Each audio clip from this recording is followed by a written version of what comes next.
Welcome back to the Mountain Morning Show, and I'm very happy to have Holly Semanoff here. She is a fitness expert and professional fitness competitor. Yes. Welcome to the show. It's great to have you.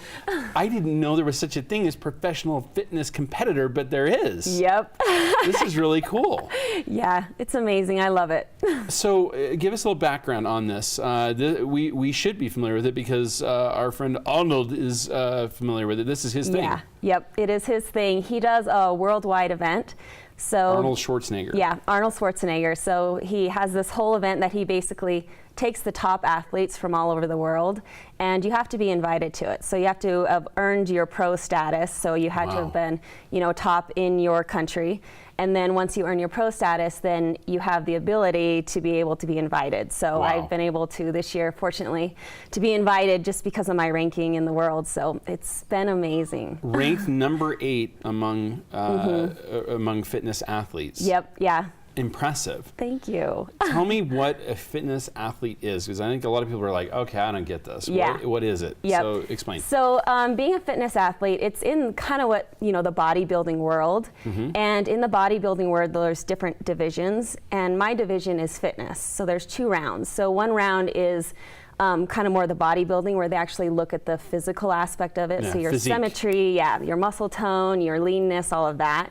And then the next round is actually up to a 2-minute routine to music. So just showcasing strength, flexibility. So like straddle holds, handstand push-ups. Kind of almost like a gymnastics floor routine in a sense. Yeah, yep. But what's amazing, minus the tumbling runs. Yeah, most of the athletes have like a gymnastic background. I'm sure. Yeah, but mine is all yoga. I've actually don't have any gymnastic background, so I'm kind of self-taught. So I've just been working my way up, kind of teaching myself, and I'm a background in yoga, so you can kind of tell that when you watch my routines that I have a lot of yoga background. You're teaching yoga when you're not doing the fitness. That's what you're doing. Body of Light is the name of the yoga studio. Yeah. Right? So Body of Light is kind of my company that I teach under. So I do a lot of retreats and workshops, and I teach a lot of meditation too, which people kind of find interesting. They're like, you're a professional fitness competitor and you do meditation and yoga, but I'm all about balance. Fits together to me. Exactly. I totally get that. Yeah. Because without one, difficult to do the other, I think. Yeah. At least at the highest levels. Oh yeah, it's a very mental game, which of course it's very physical, but honestly, the mental game is the biggest part of it in everything I do. And some of these weird holds and different things, these strength positions, if you don't believe you can do it, you're not going to. Oh yeah, exactly. Yep, and it's really hard, like, because of your body, you're just. What's interesting with what I do is you have to look a certain way physically, but then you also have to perform a certain way too. So you're not just performing, and then you're not just looking a certain way. You're kind of bringing the whole package together. Wow. So it is a lot more challenging, but it's enjoyable for me. I really love the challenge. This involves muscle groups that many of us will probably never use. Yeah. What's the smallest? What's the most maybe unknown muscle group you've had to work? Oh man. This? Unknown muscle group. It's interesting because everyone's born with either having huge calves or huge abs or any of that. And now it's like all about the booty, and people are like working their booty. So for me, it's the abs for sure, because I have the strength, but then again, you're going for the visualization of it. So then you have to build up how it looks as well. So I'm strong as heck in my core, but the visualization doesn't look as pronounced as others. So then I've had to really, really work on that. Mine's always been the deltoids. Oh yeah. I don't even know where they are. I just know the name is funny. Eventually, come on. But I'm working on them. That's great. Yeah. This is an interesting, perspective on something I don't think we usually think of it in that athletic way, but it makes perfect sense. It's the core of other athletics. You must be good at so many other sports. Yeah, I love to be outdoors too. So I'm a big rock climber, paraglider as well. Yeah, and kayaking, like hiking. I love to be the outdoors. That's one thing. I really do love the physical body. And that's what I like about life. It's like we can experience so much just through our physical body. And so keeping that health, that we can actually go out and experience life. That's like my passion and my love. So, and I do get kind of bored with things, so I like to always mix it up, and that's why I end up doing just so much, because I'm like, oh, now I'm going to try this, now I'm going to try this. You might as well. Constantly growing all the time. Variety, the spice of life, and you're doing that. Now, you just got back from Africa. Yep. Tell us about that trip. So this was one of these competitions. Yeah. Where was it at? So it was in South Africa, and I just got back from there, and that was the second big world international I've been to this year competition. Okay. So I just got back. I got back from Australia, and then I got invited out to South Africa and went out there, and it was amazing. I love the culture, and I love getting to know people, and even just the different way that people live. Where you go somewhere else, it's just a complete new world, and the way that people interact with each other, it's just fascinating to me. New foods, of course, too. Yep. A different look at probably exercise, and different, I'm sure, entirely different moves. Oh, yeah. Things. And it's fascinating to even look out into the audience, because you see so many different people, because people literally fly from all over the world to watch these shows. Wow. Like, I remember looking out into the audience and then seeing this woman, all in the black, and you can just see her eyes. But then I was just like, wow, like this person came all the way here to watch this and to see this show. So it's kind of like you really want to put on a show for them. I bet. Because they flow from all over, and that's why you get to know so many different kinds of people. And I would honestly probably train all year just so I can have a week of that experience. That's how much I love it. The cultural experience, yes. The cultural exchange, as it were.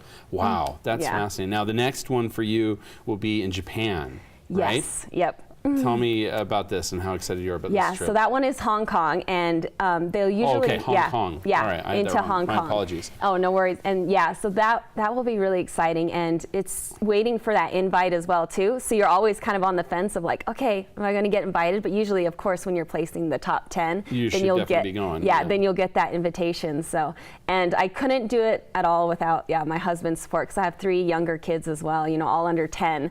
So I'm kind of working and juggling all of that. But it's been really cool though. My daughter just did a talent show, and she's always been so afraid to go up on stage, and then she just got my music, and she just decided she was going to go do this talent show, and she got on stage. She only did 2 moves over and over and over again, but it was to my music that I do my fitness stuff too. That's great. But it was just so awesome to see her, getting up there and just doing it and getting over that fear, which is interesting, because every time I get on stage, I kind of have to face that too. It's like, okay, let's do this. And it's kind of facing, what you're afraid of, but then knowing that you can always conquer and keep going more and more. And that's what I love about fitness too. There's always another step. It's always another step. Right. So, there's always someone who's a little stronger in that area too. Yeah. That's got to be. And it's like I can always learn something more. And especially kind of, being older, you think, okay, now I'm done. I'm not going to get out there and learn as much. I'm like, no, you can keep growing physically. It's just one step at a time. One step at a time. So this, of course, as you said, combining so many other aspects of health. What is your day-to-day regime like? What are you eating? What are you putting into the machine, so to speak? Oh yeah. So I eat 6 meals a day, and I do measure them all out. For me personally, I basically eat the same thing every single meal because it's easier for me just being a mom. Some people will have their different things and they do macros and stuff like that. But for me, I like to just have it all set, know exactly what I'm eating. What just is it? Cook it all. Exactly, it's 3 egg whites, 1 yolk, and then I put a little bit of protein powder. I mix it up and kind of make a crepe out of it. Okay. And then half a cup of oatmeal. And then, every meal? Yeah. 6 of these a day? Every meal. And I know that's pretty boring for some, but for me it works just because I'm very, very busy. So then I just kind of cook it all, I'm done, complete, and then I just eat. And of course it includes any vegetables you want, as much as you want. Yeah, in so that you're aspect switching up with a lot of vegetables, I hope. Yeah. Oh yeah. So you can eat, of course, any of the vegetables, but I pretty much keep it the same because that's what makes it easiest for me. Whoa. But you're making up mac and cheese for the kids? Yep. They do love that. I'm like, all right, what do you guys want? And we're kind of grazers in our family, so because we're always on the go. Like my kids are very, very active too, so we're just constantly going and grabbing stuff. And I just take care of my, get up in the morning, take care of whatever workouts I get to do, get home, get them all ready, get them off, spend time, teach yoga.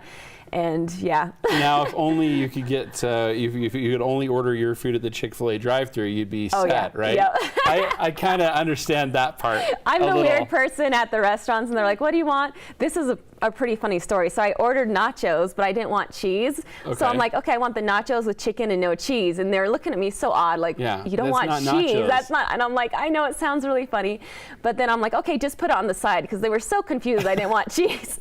So then they brought out, my nachos, but then they brought out this little plate with just melted cheese on it. It was literally just a flap of melted cheese. That you just lay it on it. I will never forget this. Oh, we just got to take a picture. Here's my side of melted cheese. Oh my goodness. So yeah, me and my friends always joke about that. Do you break the diet occasionally? Do you get to, do you play around with a little? Yeah, so depending on how close I am to whatever comp I'm preparing for, but I always have one free meal a week, so I'll always have one free meal where I can eat whatever.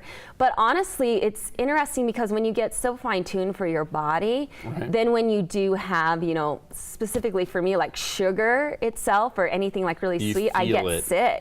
Like I literally get sick, but it's taken time because my body's not used to it. And so it's interesting when you come back and then start maybe eating that stuff and you're like, wow, this doesn't really feel that good. Not only that, recognizing what it's doing a little more. Oh yeah, which you're so fine-tuned that you really feel, what you're eating and how it affects you.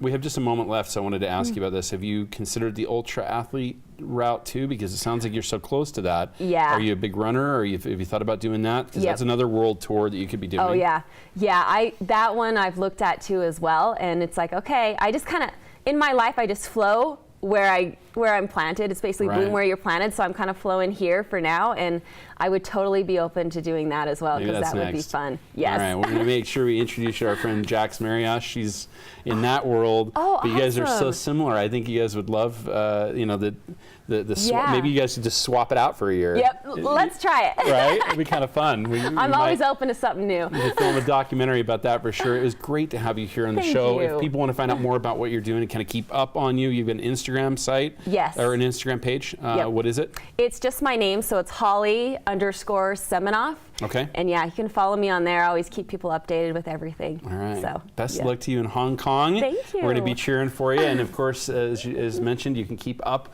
with what Holly's doing by looking at her Instagram, or you can go also to Body of Light and find out more, bodyoflight.com. We've got a lot more coming up here on the Mountain Morning Show. We'll be back to wrap up this hour and this day right after this.